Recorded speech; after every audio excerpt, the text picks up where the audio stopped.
So good afternoon, everyone. I'm Elise Tan, founder of Makan for Hope Festival, as well as Asia Startup Network. So thanks everyone for joining today. So today is the second session of our MFH webinar session. Prior to this, we had our first session, which is about golden rule number 1, never run out of cash. So today we are very happy to have Boon Chew to be sharing about a foolproof mobile app development strategy for your startup. So let me introduce Boon first, and then we will invite each of you to actually introduce yourself as well, so that we kind of get a good Boon has a good idea like what to focus on, how to tailor the message later. So Boon Chew is a tech advisor and investor for multiple startups and companies in the US. So he was based out of New York City and recently came to Singapore because of the COVID pandemic. Founded acclaimed mobile app development company that is called Tappollo Media that has self-published multiple apps and helped market leaders and startups to launch their mobile initiatives such as Discovery Channel, WeWork, Walmart, iHeart Media, 7 Rooms, Make Space, and so on. So 7 Rooms is a restaurant reservation platform that is also used by MBS, the hotel chain. It's raised 70 million. So today we are really glad to have Boon to share more about the mobile app development strategy, and he will also be happy to answer questions that you may have at the end. But first of all, since we have quite a close knitted group, a small group. So let's start with a quick introduction of everyone. So when I call your name, share your name and also the company that you are working on briefly. Then we'll move on to the next person. So I'll start with Tan. Sorry to mispronounce your name.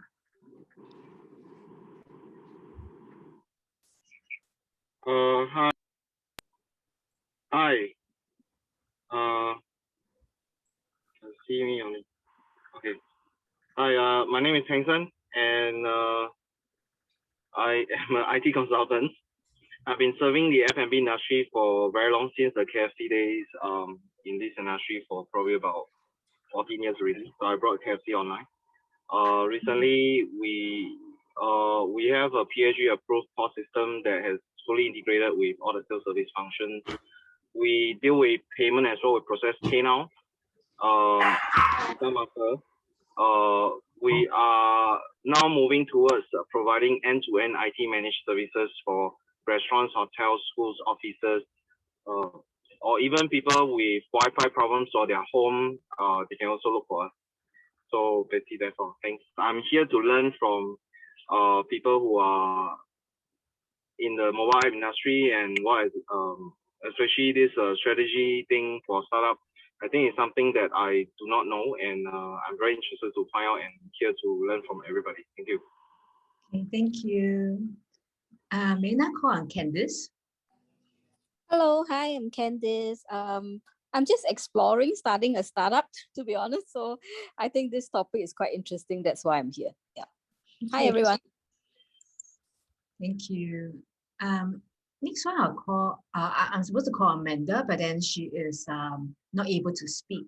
So I will introduce her later. So Edmund, do you want to introduce yourself? Oh, hi everybody, Edmund here. So I've got a media production social enterprise. We provide training and we hire ex-offenders as well. We train them, we give them long-term training into media professionals, and we pass them photography, videography, technical crew on film production sets. Yeah, so it is a gap in the market. There is no long-term credible training. So we match the two together, people who want to turn over a new leaf, and the market is not well provided or even provided for anyway. So yeah, we match the two industries together. Yeah, and we focus on creating content for ESG initiatives. Yeah. Thanks, Edmund. JK, Ju Kwan. Hey, hi, Ju Guang here. I'm the founder of Health Doctor, health tech startup. And actually right now we are on a web application platform. It's almost done. And I'm interested to learn more about mobile app, because this is, I think, the natural progression. And yeah, there's a lot of things that I hope to pick up over here. Thank you so much. Happy to meet everyone here. Thank you. Now I invite Julia. Hi, everybody. My name is Julia. I'm actually not in this industry. I actually work for a REIT manager in Singapore. Yeah, but I think this topic is very interesting, because I think tech is really the driver of the growth in the next decade. So I think I'm here to find out more and learn from everybody. Thank you. Thanks, Julia. So I'm going to introduce Amanda on her behalf. So Amanda is an apprentice at JP Morgan, the bank. In the longer run, she's thinking about doing her own startup. So she would like to see what she can learn today, as she's excited. Yeah. So now let me invite, and thanks, Julia. So let me invite Khan. I always pronounce your name wrong, I think. Hey, Liz. Hi, how's it going? Hey guys, my name is Karan. Hey Boon. I'm come from a branding and design background. I've been recently exploring the creative process automation space with a product that we built called Outlined. With the mobile app space, I've always been curious. We've explored the idea of creating a mobile version for our product. Just want to know more. Thanks. Sure. Thank you. Katarina? Yeah, hi. I'm also a startup. Well, we're gonna try to create a startup, and we were planning on creating a web app first, just like the ones who mentioned it earlier, before we go native. So yeah, we're quite interested in what strategies we can do with the mobile app stuff. Yeah. Thank you. Now Kelly Ann.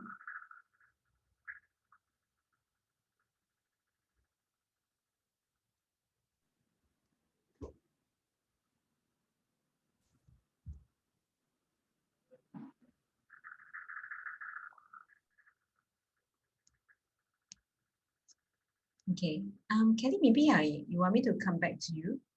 Maybe there's some audio issues. Kiet, how? Kiet.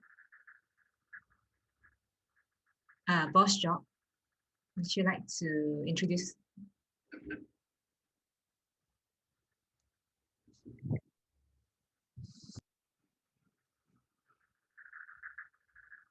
Okay, let me skip you. So Maya, would you like to introduce?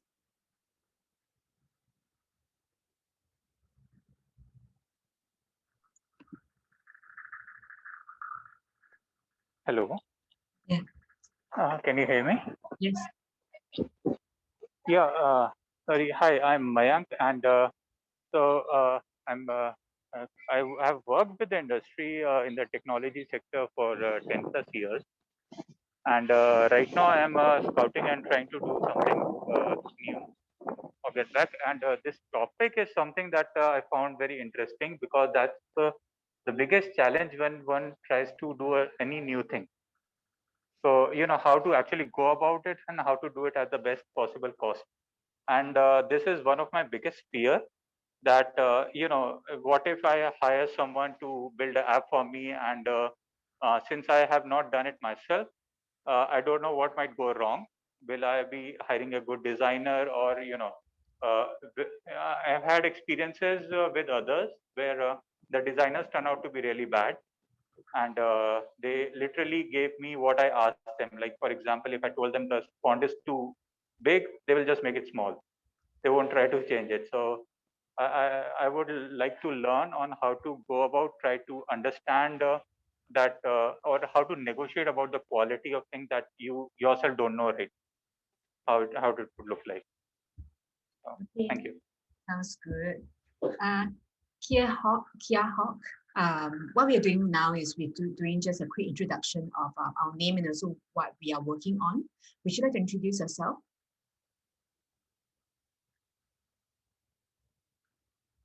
Kia Hawk. Hi, sorry, Elise. Yeah, no worry.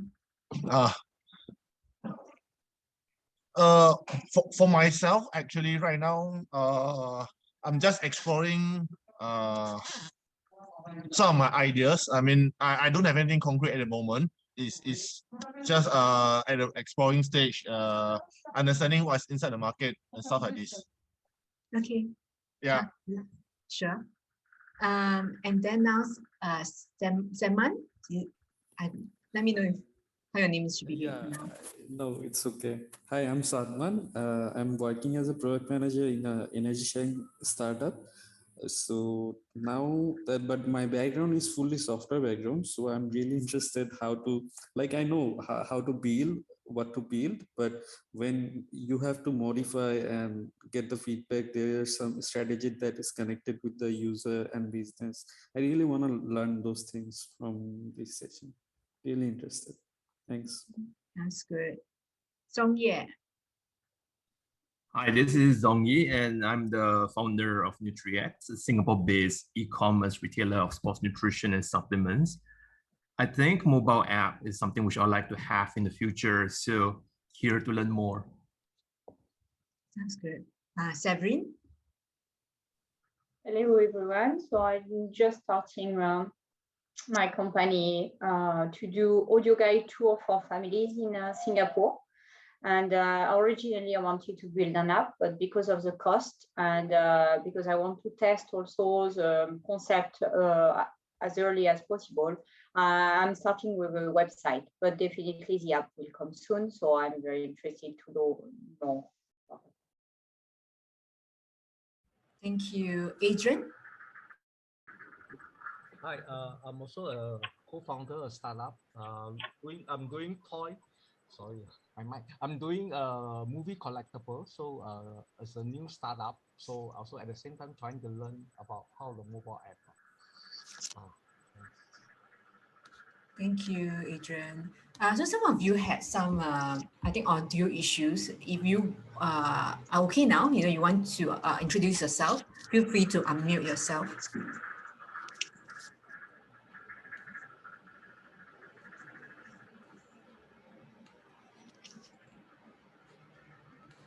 Okay, if not, Kelly, are you going to? Sure. Hopefully audio is fine now. I just wanted to do a quick introduction. So I'm co-founder of Farm City. We are in the urban gardening space. We're exploring the use of an app to build community that's very engaged around farming, urban farming and mental health. So this is, what we're trying to figure out at this point. Thank you. Okay, I think we've gone through almost everyone. So I'll hand the time back to Boon, who is going to share with us about the mobile app strategy. Can you guys see my slide? Hello, can you guys hear me okay? Yes, we can hear you. Okay, great. I'm just a disclaimer, I'm at home, so if I get disrupted by my kid, please excuse me for that. But it should be okay. So my goal for today's talk is to sort of distill, I've built, my team and I have built apps since I was 2.0. So it's over a span of 12 years with many startups, many even big companies. And we have learned a lot over that 12 years. Now I'm trying to distill all of that into this 15-20 minute talk. So it's obviously not possible for me to touch on every single thing with a lot of depths. But I want to at least give you a sense of the things that you can pay attention to. And if you need to get more information about it, or at least you know what to ask, and at least you know what questions to ask and what answers to look for when you get into doing mobile apps for your startup or for your own thing. Elise, can you help me look at who is not muted and mute? I'm hearing some background noise. Okay, thank you. So let me go through this slide very quickly. I'm not going to go follow every single thing here because I have also, heard about your background, and I want to really address some of the questions you may have as well. So the key thing that we're going to be talking today about is just the things that you want to be aware of when you're building apps. So again, this is my name, my company, and my email. And one of the things that is very common for people when they start out doing something is whether they should be looking for a CTO or a tech co-founder. Again, you want to be really sort of cognizant and really think through this very quickly in terms of why are you looking for a CTO? Why are you looking for a tech co-founder? Because obviously it's going to take time to find the right person. And a lot of time you have to ask yourself, do you really need a tech co-founder, or are you just looking for someone to do tech, but you don't really want to pay them? That's why you will look for a co-founder. And so you want to give them equity instead. So these are the things you want to really ask yourself, because a lot of times I see people getting into this for the wrong reason, and then they would get a founder, and then because they are co-founder, essentially they have the same status as you. And if the relationship doesn't work out, it could impact the startup operation.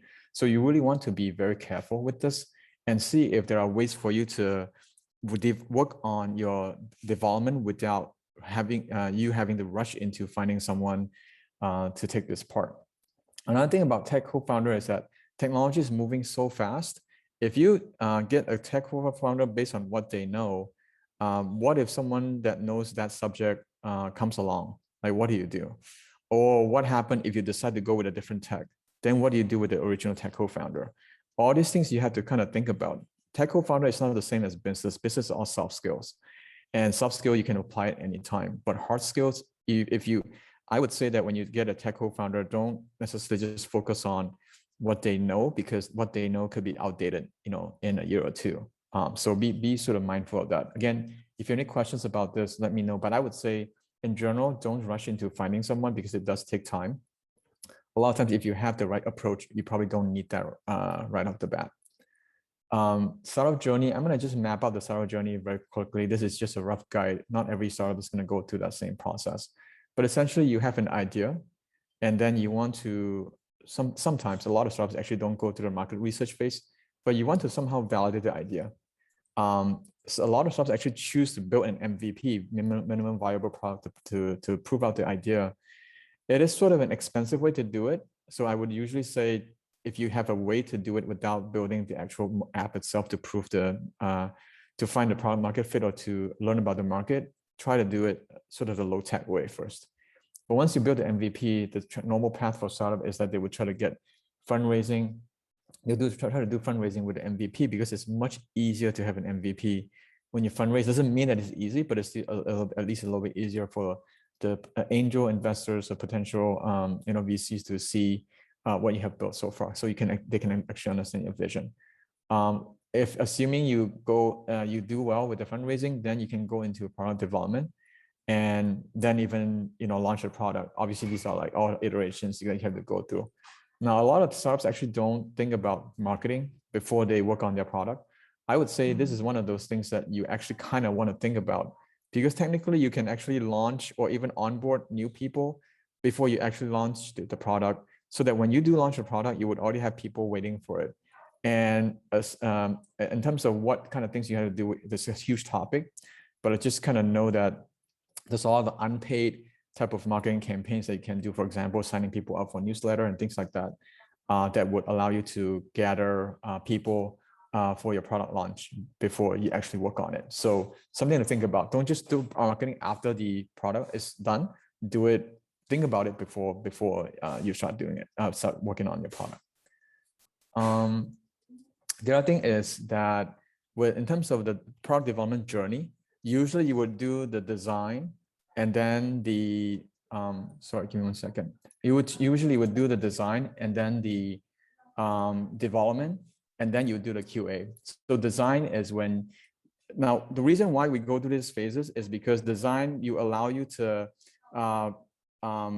figure out how much it would cost to develop that thing. So you assign the usual approach I would suggest people to do is get someone to design for the product, that usually the cost is pretty low for that.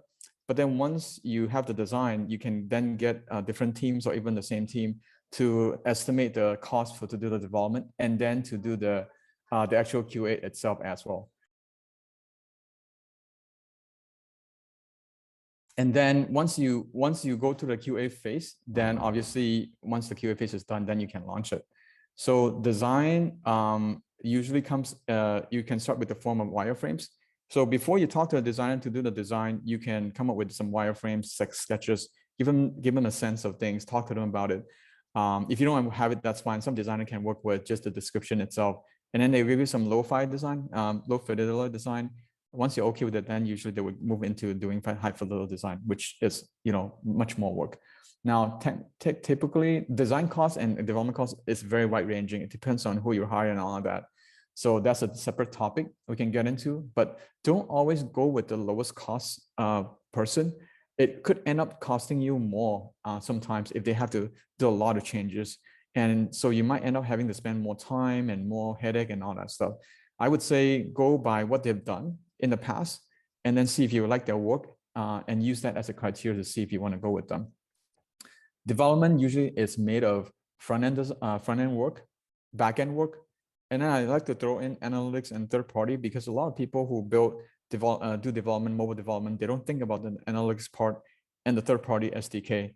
These two are actually very important components, and it's one of those things that sets you apart from doing the web side of things. So I know that a few folks are doing web apps first before they do mobile. One of the biggest difference between doing mobile versus web is that there's a lot more analytics and a lot more third-party type of integration that you can do with mobile that you cannot do with the web.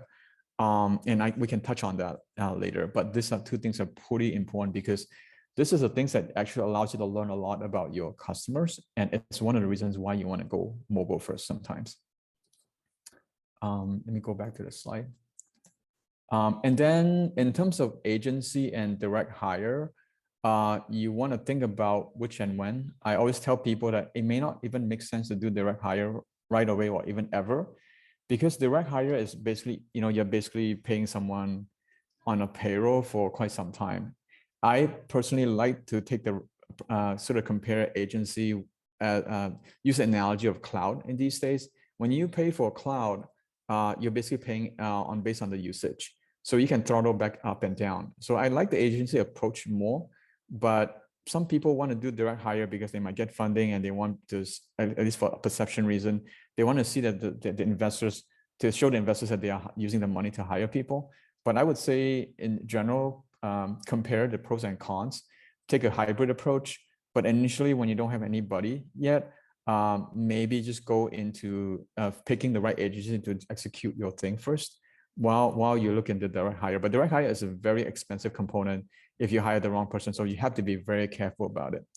And then agency vetting process is one of those very, very important steps that most people don't actually know. They don't really have a proper step when they pick agencies. And there's a lot of agencies out there. This is one of those things that is like super hard for most people because there might be hundreds of thousands of agencies or even more. And so the sort of the strategy that I tell people is that you set a few criteria, and you can set your own criteria. I'm going to be giving you some examples, but your criteria is going to help you. At least I think someone is trying to come in, just so you know. But your criteria for picking the agency is going to help you narrow down your choices very quickly. I'll give one example. If I say I'm going to go out and build an app, I'm looking for an agency to help me. Maybe my first criteria is I want the agency to also have experience building their own apps as well. Now, there are actually not that many agencies that have built their own apps. And even the ones that have built their own apps, you have to look at the quality is probably quite low. So if you say, first criteria for me is I'm looking for an agency that has built high quality apps, then you probably would have narrowed down the choices right away to maybe in the thousands or hundreds. And then another thing you can do, and so I would say another thing that you would do is also looking at whether the agency is operating on a missionary or mercenary model, meaning that are they doing it because they want to help you, or are they doing it because they want to make money? That this is actually again, hard, but at least once you get into a sort of a conversation and this is what matters to you, and you think that they are doing it more for money and not really to help startups, then maybe you can just weed them out and move on to the next person. And then the other thing that I would also ask the agency is whether they have built their own apps. That's the one thing that I mentioned just now. If they've built their own apps, because if they've gone through that whole process, they would have understood what it means to build their own apps, the kind of money they have to put into it, like the whole thing. They would have much better empathy with the whole process, and also much better understanding in terms of how to market their product as well. So you have to look at the product, obviously. If the product is really bad or they don't even care about marketing it, then they're not going to be able to use those knowledge to help you. But if they've actually built an app that is actually quite good and been featured by Apple and stuff like that, then they might be able to use those knowledge to help you with your product as well. The other thing that I also sometimes ask people to look at is the kind of startups that the agency has worked with. Because if they have worked with a lot of startups, they will be able to get a lot of the experience working on startups to basically apply that to your startup as well. And a lot of times with us, because we have so much experience working with so many different startups, we sometimes even make connections. We would make introductions between different startups so they can benefit from each other. And that sort of stuff is not possible if you're working with a startup, with an agency that doesn't work with a startup that much. So don't underestimate the power of a company that has a lot of experience working with startups, because there's a lot more things they can do for you other than just the design and development. There's connections, there's the connections to VCs, to angels, and to other stuff that you might want to talk to and things like that. And this is one of the things that is the hardest to find, is to find an agency that is willing to work with you on a cash equity basis. And you have to, again, be very careful, because just because someone says yes to this doesn't mean that they right away are the right person. But still, I would say the majority are not going to be doing this. First of all, cash equity basis means that they have to believe in your project. They have to think that your project is going to turn out well, so the equity can become something, can bring something to them. So, but I also always ask startup founders to always ask this question, because if you're able to get this mode working, then you could reduce your cash risk. And then, but at the same time, you have to be careful about not giving too much equity away. So one of those things you can ask is that whether you have some ways to buy back the equity at some point down the road as well. So, so these are the things that I would say you want to at least ask to make sure, like if they are able to, do a cash equity with you. Here's the thing: if you think about the payment model with a lot of agencies, they charge by hourly or time-based, right? So if you go strictly into the time-based model, then the more time they spend on your project, the more money they're going to make from your project. So there's technically no incentive for them to work fast on your project if they're working with you on a time hourly basis. If it is on a cash and equity basis, there might be more of a incentive, because they want to get it done quicker, so you can get something out there and then make some make this app successful. So think about that. And what kind of support can you get from the agency is very important. Can they help you with ideation? Can they help you reduce the scope of your idea? Can they help you define what the MVP should look like? Can they help you with fundraising, with the launch, with the growth marketing? All those things are pretty important. If they don't do any of this, obviously you're left to do that on your own. So if they have the ability to do it, obviously it could be helpful, and it could accelerate your process as well. Strategy de-risk. This is some of the things that I put down here. It's actually very important. If you pay close attention, again, because I have to touch on this on surface, but if you pay really close attention, some of these things can literally save you a lot of money, a lot of time, and a lot of headache down the road. And these are the things that I'm basically distilling down to you, because I've had so many startup founders that come to me with horror stories and I can talk about some of them, but these are the things that these are not textbook knowledge, right? These are things from on the ground that I've come up with to help startup founders de-risk their operations. One is transparency. A lot of people who get into tech, especially when they're not a tech person, when they work with an agency, they don't know the kind of transparency they can get from the agency themselves, So then they run into a lot of risk because they have no way to know what is going on behind the scene. I would say that technology is actually one of the most transparent process if you know how to leverage that. So make sure you ask for GitHub access right from the beginning, because the GitHub access would allow you to see the code that the agency is working on a day-to-day basis, when they work on it, how often they work on it, how much work do they do on a daily basis. These are all visible through GitHub. And there's no way to, a lot of startups, actually a lot of agencies, because they might be working on a couple of different projects at the same time, or maybe they have other things going on, or maybe they have high turnover rate, so they have different people working on a project at different point in time. They don't like to give you access to this, because once you see it, you know who is working on what and when and how much work they've done on a day-to-day basis. So I have run into a lot of startups founders. They come to me at the end of the project, and when I ask them, do you have GitHub? They say no. Very bad. You got to do it from day one. If they say they don't give it to you until later, don't go with that agency. It's very risky. Jira software is something that is very common, or there are other similar software to use for you to create user stories, to create features, to manage. Another thing that is super important, because you have to help the team that is working in a project to prioritize what they should be working on first. So this again gives you another layer of transparency in terms of what features they're working on, when, how long does it take for them to work on it. So that ties in with GitHub as well and gives you additional transparency.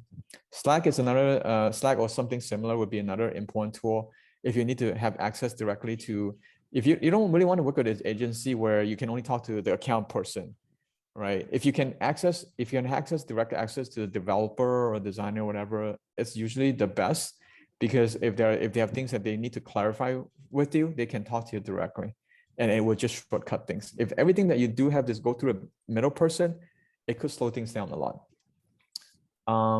And then there's Figma and Sketch. Those are the two design tools that are very common in the mobile space. So make sure that they're using, this is another thing you want to look into as well, is to make sure they use industry standard tool to create your software, because you don't want them to use some old Adobe, for example. Adobe Photoshop is never used in mobile anymore.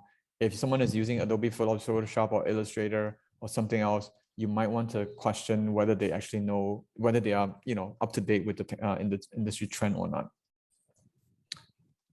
And then the other thing is the developer accessibility. It's what I mentioned just now, is whether you can have access to them and talk to them, or have them clarify questions with you. Obviously, you don't want to get in the way and always bug them and things like that.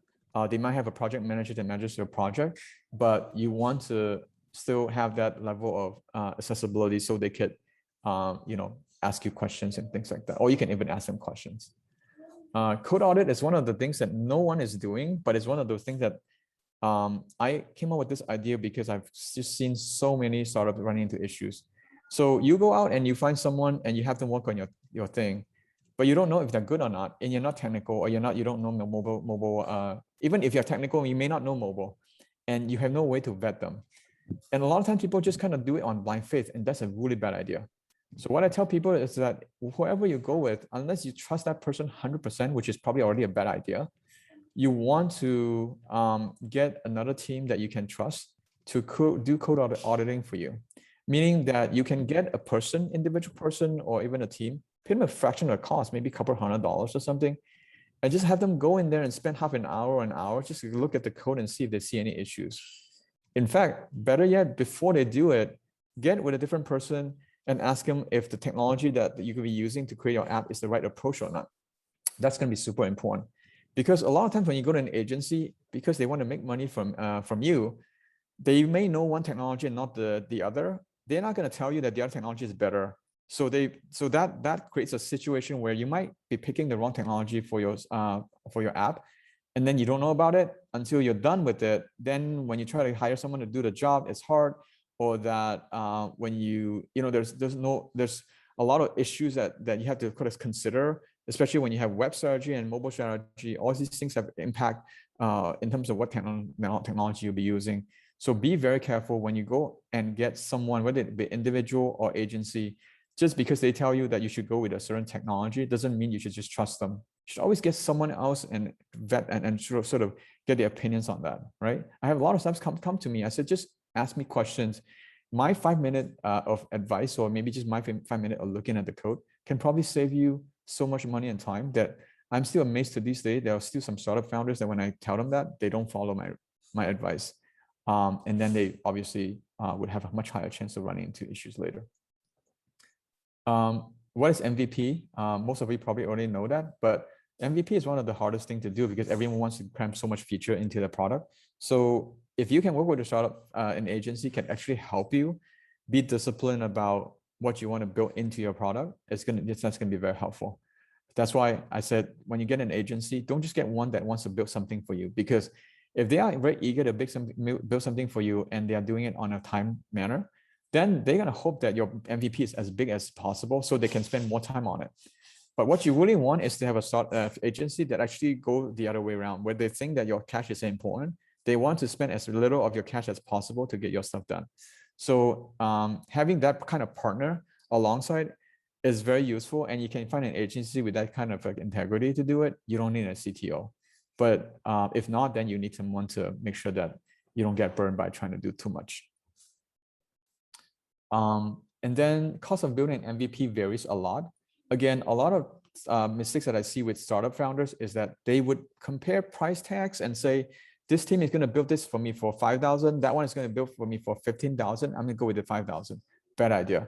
There's so much stuff that goes on behind the price tag that you don't see, that if you go on off of just with that, chances are that 5,000 might become 15,000 later, or even 20,000 later. So again, this is a big topic, but be very careful, not just look at the price tag, but look at the team, the projects that they've worked on, the kind of support they can provide you, and all these things are more important than the price tag alone.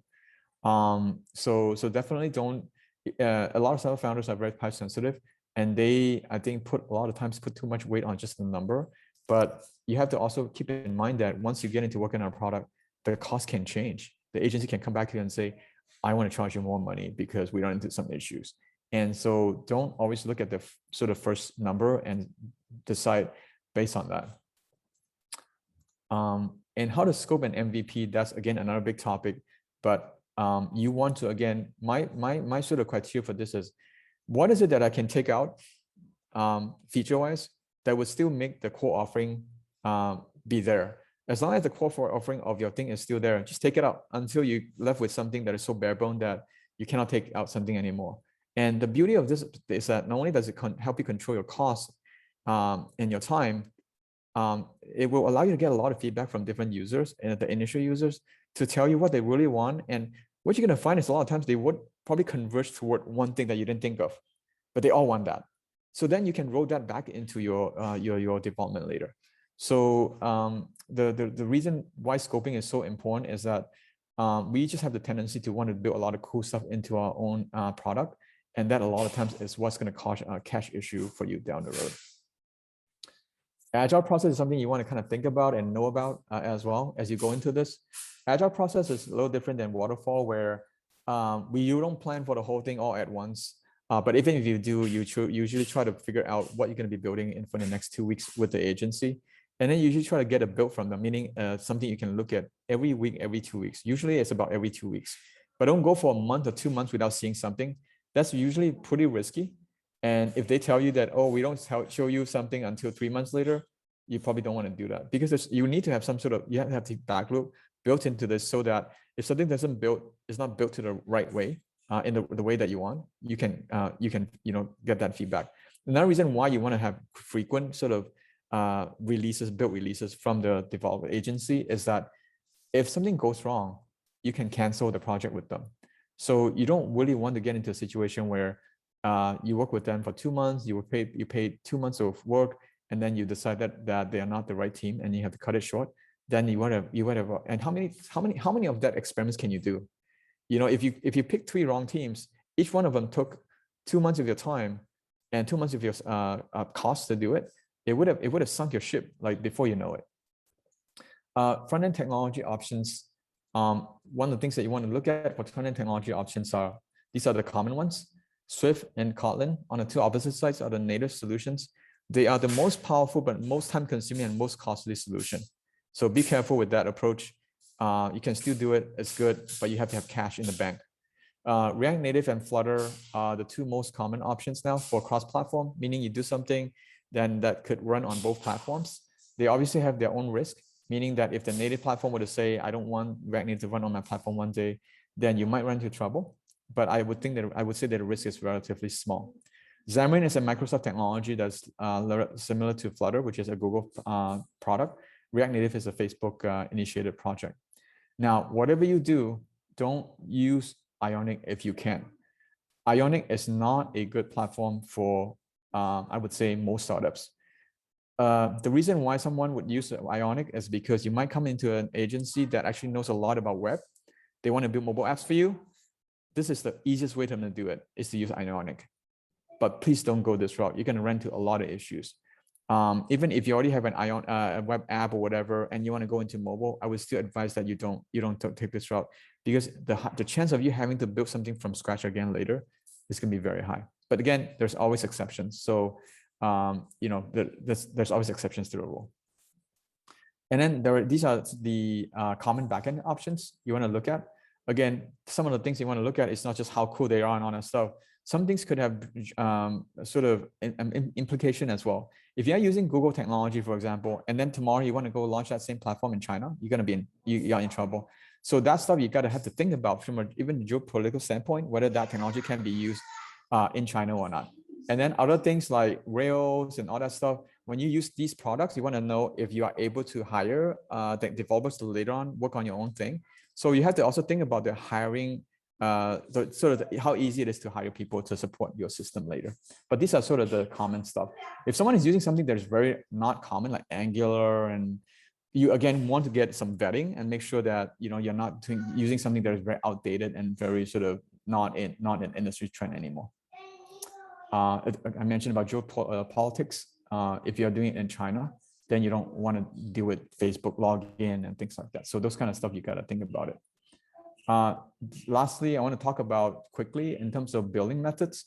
Most of the agencies will only bill based on time and material, which is like it's almost like an hourly base. They will tell you how much any hours they work that month or that week or whatever, and then they will charge you money for it. And then you pay based on that. Other companies would charge you based on a fixed quote, meaning they will say, I'll charge you this amount of money for the whole project. They will have paid pros and cons, but I like the approach of doing cash equity first of all, and I don't want to pay people based on hourly, in a sense that I like to treat them as my employee, so that I would pay them as sort of on a weekly basis. And so I would say that if you were to hire someone, maybe go with a weekly pay, because if you do weekly pay and something goes wrong, and obviously there has to be time with the build. So you're getting a build, you're getting some apps to look at every week or every 2 weeks, and you're paying every week, not a whole month at a time. So that if you need to cut the project short, you can do it, right? So be very careful. Again, the whole hourly based kind of thing, they can be working on it for 30 hours and can tell you they're working on it for 60 hours. There's no way you can tell. I mean, there's really difficult to tell if they're really doing that. So, come up with something sensible, so that even if there is misestimation with the time, and I would say another thing to think about too, hourly rate or whatever, that's input. That's how much amount of time they put into it. The output doesn't equate the input. Technology is a thing where output and input could be very different. If you have the right developer, the one hour from that person could be 10 hours for a different person. So always focus more on the results and the output and less on the input. If you're paying for the input, you may not get the results that you want, because the output may not equate to that, right? And then payment terms, like I mentioned just now, go with a weekly or something different, or maybe cash equity if possible. Don't go with 50% now, 50% later, that kind of stuff. They lock you in, and then even if they run away, you still have, you still would have lost 50% of your costs. So, and then these are the things that you want to look into. I'm not sure about Singapore, whether they be using something different, but in the US, they would be using, West Coast likes to use this thing called SAFE agreement, and then East Coast likes to use this thing called convertible note. If you get into a cash equity sort of setup, the way it works is that we can talk about this in detail if someone wants to know more about this, but essentially if you were to talk about equity setup, these are the things that you want to kind of have the legal papers that you want to get signed early on to make sure that there's proof that you're going to be owning, a certain amount of equity in the company that, in the project that you'll be working on. So that wraps up my talk. Now I want to open up to the floor to ask any questions that you have. Thank you, Boon. Yeah, I think this is super useful. I didn't know so much about like GitHub and Ionic and so on. Yeah, so thanks for sharing this. So we want this to be quite casual, and anyone can unmute yourself to ask questions. So feel free to ask away. Can I ask a question, Boon? Go ahead. Yeah, go for it. All right. Could you tell us more about Tappollo? Yeah. So quick thing about it is that I built that 12 years ago. Initially, I built that to publish apps, my own apps. But then back then there wasn't a subscription model. So I realized that it wasn't feasible to just build a B2C app. And this is another thing you guys want to think about too, is that when you're building B2C, the cost of building B2C is much higher than building B2B. So if some of you guys who are in IT and want to get into doing apps for companies, maybe look into building a B2B, because B2B means that you're selling that solution to a company and they would pay for it because they want to use the app for something, right? So B2B, I think, would be eventually anything that is B2B is B2B to C. But I would say that when I advise a lot of startup founders, I will always tell them, even if your thing is B2C, is there an enterprise angle that you can fit into it, right? So going back to your question, so I built the company, but before I built that company, I used to work at larger outfits like Amazon and Microsoft, and I got a lot of my sort of software skills from that. But I've also worked on a lot of advertising brands as well. So I've got a lot of branding, all that visual, like consumer-based knowledge from that, and that really helps in terms of me leading the product direction for the company. So ever since we started publishing our own apps, we got some of our apps got featured, got into commercial and all that stuff. So that's when we know that we really know how to build good apps. Then we started using that knowledge to help a lot of startups and big companies to launch their initiative. That's kind of that Tappollo in a nutshell. Thanks. So you would logically recommend your company for building our apps? So this is interesting, because when we work with founders, we don't just say, come, we'll work on it. We actually want to listen to the idea first. And if the idea is good, then we'll work on it. Because the thing is, we most of the time we work on startup founders is on cash equity, like I mentioned. So if the idea is not good, we're going to take, we think it's wrong, right? Why would you waste your money on a project that's not going to work? So we will only work on it if we think there's upside, that they're going to get the money back somehow. Yeah. And can I clarify that cash equity means that you work for equity up front, but the client has the option of buying back equity? Well, most of the time it's not straight equity. There's always some cash component to it. So we would tell them that this is how much money we would actually charge a company that doesn't want to give us any equity. And then we let the founders name how much they want to pay us. And then we'll tell them the cost of our developer. So they can decide how much they want to pay, and then the rest of it will be covered by equity. Okay. Yeah. All right. Thank you. Yeah. I'll check out the website first. Sure. Yeah. Thank you. So Candice has a relevant question. So she asked, how does the industry determine the cash and equity split for a partner agency? There is not really an industry standard. First of all, there's very few agencies out there that would do cash equity to begin with. You kind of have to be creative about it and know to ask and be creative, and don't be afraid to ask as a founder. Usually, because cash is more important for startup founders, the way we do it is this. Let's just say a quick scenario. Let's just say I charge a company $20,000 a month per person, for a project without equity. And let's just say I pay that same person $10,000 a month, right? My cost. So if you can only afford to pay $12,000, then you would pay $12,000, and then the $8,000 will be covered by equity. Now, how do you know how much equity that is? You don't, because you don't have the evaluation. So with the safe agreement, what you do is you would say, okay, I work on your project for 4 weeks. Every week I'm losing $8,000 that I would have made from you. Over that is overall is $32,000 over that 4-week period. So you put that in your safe agreement. So then when you get to the funding round, then that's when the $32,000 would convert into actual equity amount. So there's not really an industry standard. It's really based on how much of a risk that the founder wants to take in terms of how much cash they want to spend upfront. Some people might want to say, I want you to work on my thing on all equity and no cash. But we don't take that, because if you don't even believe it enough to spend money, or you don't have the ability to spend money on the project, you probably should be going off to get money first before you start on it. So we want the risk bearing to be pretty equal on both sides. Maybe to add to this question, if the company is creating a mobile app after they have fundraised around, I guess then the valuation would be quite clear, right? Would you based on a similar valuation? Yeah. So if you already have a valuation and you're willing to give equity based on the sort of valuation that is already established, then yes, then I could say, oh, you might have, usually typically we would value them to start at least 500,000 and above. Once you get into a funding round, it could go into 2 million, 5 million, 10 million. Yeah, sure. I mean, if we work on a project and we put in, 100,000 our own sort of opportunity cost into it, then it will be based on that 1 million or 10 million or whatever and we're okay with that. But usually when they have a lot of money, they don't really want to give out equity that much anymore. They would rather spend on that, right? So when you do get a lot of money, a lot of times they actually would rather not give you any equity at all. Yeah. Got it. We have another question. Are there any stories around tech debt that you can share?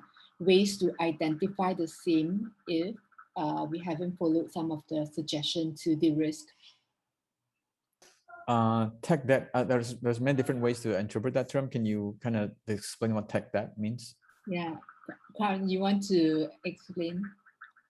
Yeah, I think just for example, you start with, say, one development company, and then for whatever reason you have to move to a different one, and then there are changes in choices in how you're building certain features out, or different people who have worked on it, and you end up putting bandages along the way, thinking that you will have to go to a rebuild at some point in time. Right. So if it's been that kind of scenario as one situation, and like that, if there's any other that come to mind. I got it. So don't even get into that situation if you can. That's why I said, get someone to audit the code. Because let's just say I hire Elise to do my code. Elise doesn't know how to code. So she's using my project to learn how to code. If I don't put anything in place, 3 months later, Elise gave me something that is very, bad, then I have to find someone. Of course, you're going to have a lot of tech debts. But if I find another person to also look at Elise's work, and then the person is like, Elise doesn't know how to code. Are you sure? Then I'm like, okay, Elise, I got to stop this. Someone told me that you're not good at coding.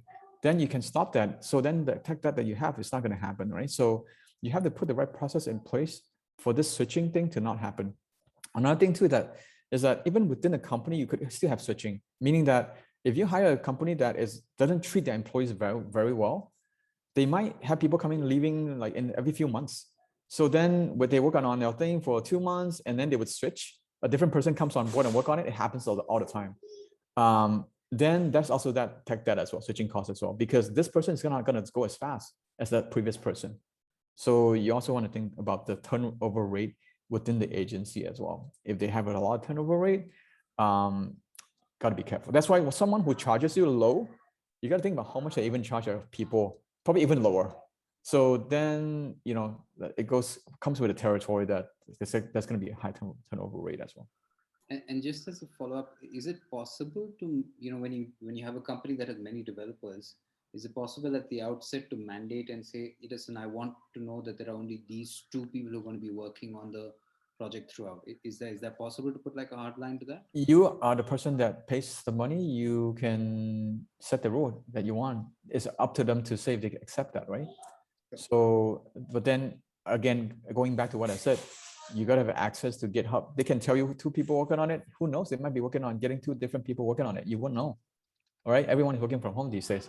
You won't be able to tell if that same person is the one that are working on the project. The cool thing, the key thing is look at the GitHub code, make sure it's in good shape, make sure the output is there.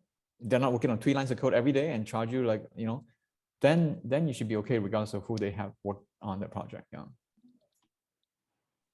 Great, thank you. I think someone, Sabrine, you had a question. Yeah. Yes. Hi. For MVP especially, I can see two other ways to develop instead of the agency, develop the app.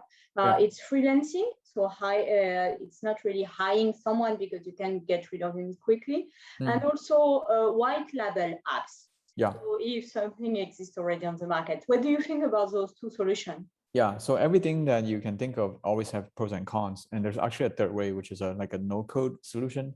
No-code solution is kind of like a Bubble.io is one example. You can use that, you can have someone else, you can still have to hire someone to do it if you don't know, but no-code means that there's less coding involved. Unfortunately, low-code solution is more geared towards web these days and not so much on mobile. There are some, but I would advise not to do that. But in terms of freelancing and white label, you got to think about this. If you're building white label and that can help you go out to the market and test your idea quickly, but with the understanding that you might have to throw that away when you actually have to, then you can go with white label. Because you don't own the IP. White label means I'm giving you something that you can flip about that is yours, but you don't have the code. Most of the time you don't have the code. You just have the output. So if that allows you to test things out quickly with a small budget, yes, I mean, small is subjective. Some people might think 10,000 is small, but I would say that just keep in mind, you don't have the IP at all. So then you cannot build on top of that.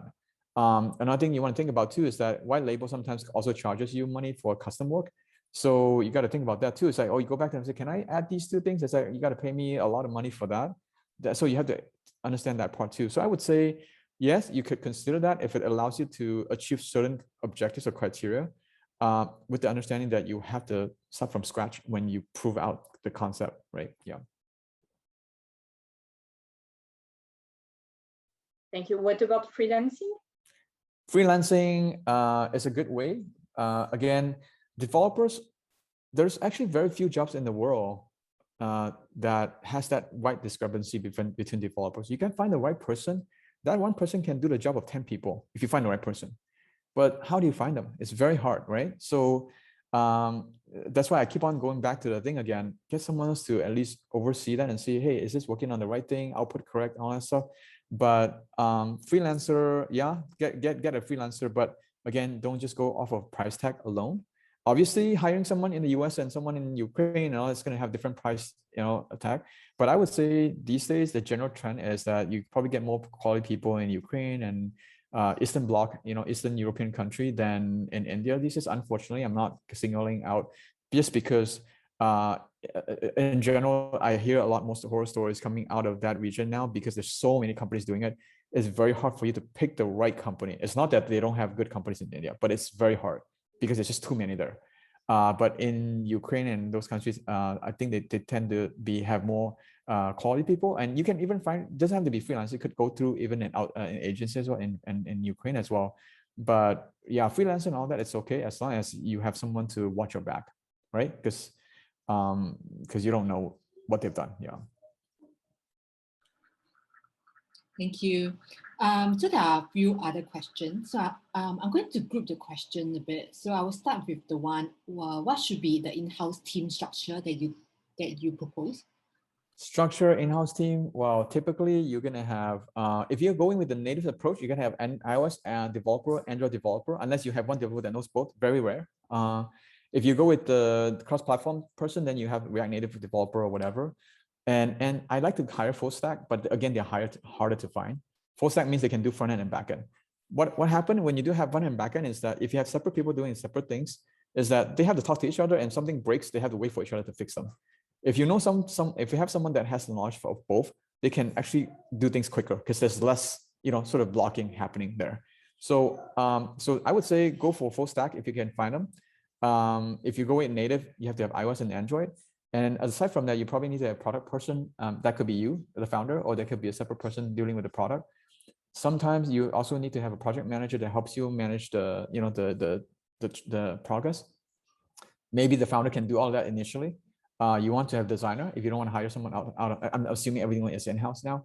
So designer, product manager, project manager, developers, backend, front end. It's basically based on what the things that I laid out in the slide just now. But sometimes if you're lucky, you can find one person that can cover multiple areas. Those are the best usually. Thanks, Boon. And then QA person, someone that tests the product as well. Yeah. Thanks, Boon. I think we're coming to the end of the session, but then there are two questions that are outstanding. So maybe we can, quickly wrap up.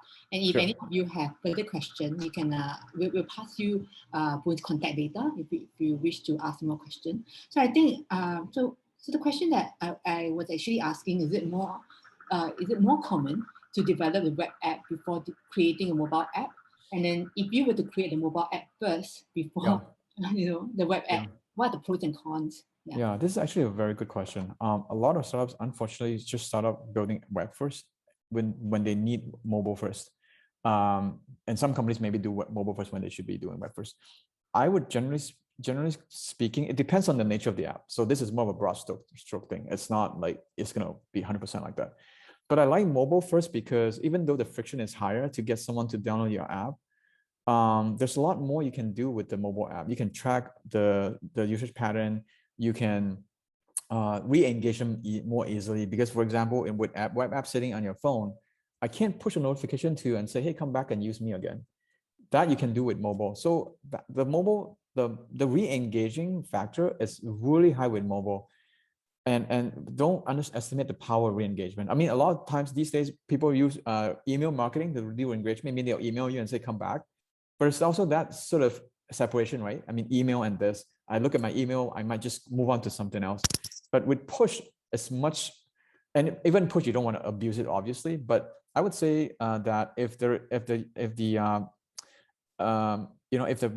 company can benefit a lot from tracking, understanding the users better, the user data, the behavior, the usage data pattern, and the re-engagement side of things, then maybe look deeply into the mobile because the experience, everything is going to be much more refined and much more impressive as well. So I would say depends on the nature of the product, but I would prefer to go with, now here's another thing. If you pick the right technology, and we built something like that for a COVID-19 startup last year. We started with mobile, but we use a technology called React Native. So we target web native. So we literally can launch into 2 iOS and Android away. Right after that, they said they want web. And because we're using React Native, there's actually a plugin online that allows us to target our thing for web as well. So we take that same code base, modify a little bit, and it becomes web enabled right away. So we launch it in maybe 2 months, and then another few weeks, we launch it in the web. So it's like right away, they cover all of them, right? That's why I keep on saying that you got to think about this tech stack as well. The one founder I spoke to the other day, I keep on telling things that I told you guys. He didn't listen to my advice, went and find an agency, didn't know what they were doing. Now they're using 2 different technologies to build different things. Web is using Angular, mobile is using native, and then backend is using Python. Nightmare. You don't do that. If you pick the right technology, you might have less people to hire, and you might be able to get out the product. You can get your product out quicker. The iteration speed is one of the things you got to think about. It's like if I add a new project, a new feature, and I need to roll that out tomorrow. I need to roll that out. How quickly can I roll that out? Usually, cross-platform is the quickest. Usually, native is the slowest. But that's just a general statement. And then with React Native, you can do what they call OTA, over-the-air updates. So if you run into some issues that are super urgent, you don't have time to submit your app to the App Store or Google Play Store for them to review and approve and all that. You can push an OTA update, and then your user would get the update without even have to re-download the app. That feature is very powerful, but should not be used lightly. Obviously, it's very powerful, but it's something that could be very important, useful for mission-critical type of apps. Thank you. So we now have the last question, the very last one. Okay. Katerina, you want to?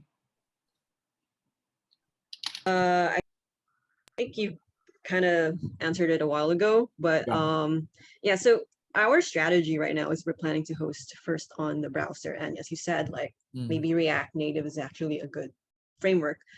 And we want to, is it possible to pull the data on the browser into the mobile? And then once it's because it's more cost effective, right? And once we test its popularity, then we can go do fundraising and see we have a lot of users signing in and everything. And then we go native. Is this a good strategy? Depends on the app. Depends on there are companies that built web first, and then when they would do Facebook ads and all that stuff to onboard the acquire new users, then they would push them to download the app. And that's an okay strategy. That's a fine strategy. But eventually everyone wants to move people towards the web, towards the app, because that's the lowest cost in terms of re-engaging them. Now, in terms of you asking where the data being pulled into the mobile, well, if the data is in the backend, yes, you can do that. The only thing is, you have to make sure that they share the same login system, all that stuff. But for me to know if this is the right approach, I would have to understand more about the product facing side of things to tell you if that's a viable strategy or better strategy. But I would say that to show user traction, nothing is better than mobile. But if you can show the investors that you are getting new users at a certain rate, meaning that you have this amount of users, that's the user size is important, the growth rate is important,